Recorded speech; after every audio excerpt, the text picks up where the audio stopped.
des explications. Quand on n'a pas des explications, on taxe tout. Oui. C'est important que les enfants de Dieu comprennent certaines choses pour savoir comment aussi on se lève dans la prière.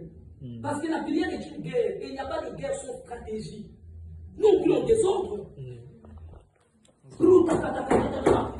Non, la prière est une stratégie. C'est comme tirer des balles bêtement. Tu as une arme puissante et tu tires des balles bêtement. Est-ce que c'est bon ici? C'est bon ici, non? Donc on comprend la différence entre l'esprit de mort, l'esprit du mort et l'ange de la mort.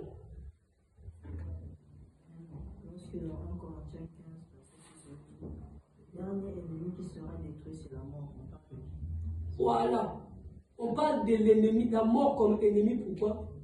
Parce qu'il juge. C'est la condamnation en fait. C'est la condamnation. C'est la condamnation. Le dernier ennemi, c'est qui? C'est la mort, mais pas l'esprit de la, pas l'ange de la mort. C'est la mort en tant que condamnation. Parce que la condamnation, le salaire du péché, c'est la condamnation en fait. C'est le jugement. C'est pourquoi ceux qui croient en Jésus ne sont pas jugés. Parce que nous sommes libérés du pouvoir du jugement de la mort.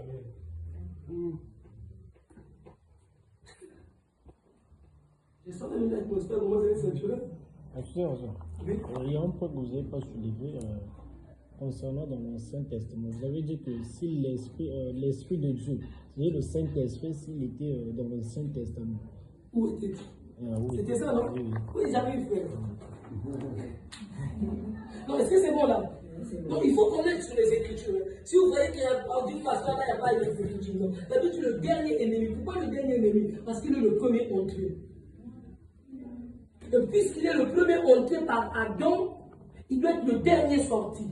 Si on est dans le logistique, on devait parler de FIFO et FIFO. Là, c'est une first. Exactement. Maintenant, si je reviens sur la question que le frère a posée, quand nous parlons, je vais illustrer ça avec les sémences.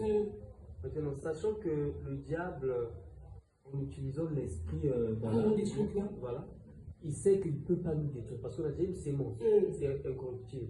Maintenant, pourquoi il continue toujours à nous persécuter, sachant que non, il ne peut plus retirer quelque chose de nous? Exactement. Sa mission, c'est quoi finalement? Exactement. Je viens d'abord sur un passage qui dit ne craignez pas ceux qui tuent le corps et qui ne peuvent tuer. Donc Satan peut emmener notre corps à mourir, mais comme il a dit, il ne peut pas nous détruire parce que nous avons déjà le sceau. Quand quelqu'un est scellé, il est indestructible. Si tu te détruis, c'est toi qui as ouvert la porte. Quand tu es scellé, frère, il faut comprendre le sceau de l'esprit. Quand tu es scellé, il y a ce qu'on appelle l'adoption. Le problème, c'est que les chrétiens, on ne parle même pas. On ne connaît pas la rédemption, la justification, la sanctification, le baptême du Saint-Esprit. On croit que le baptême du Saint-Esprit, c'est parler en langue. Et on ne connaît même pas l'adoption. Quand on même la nouvelle naissance.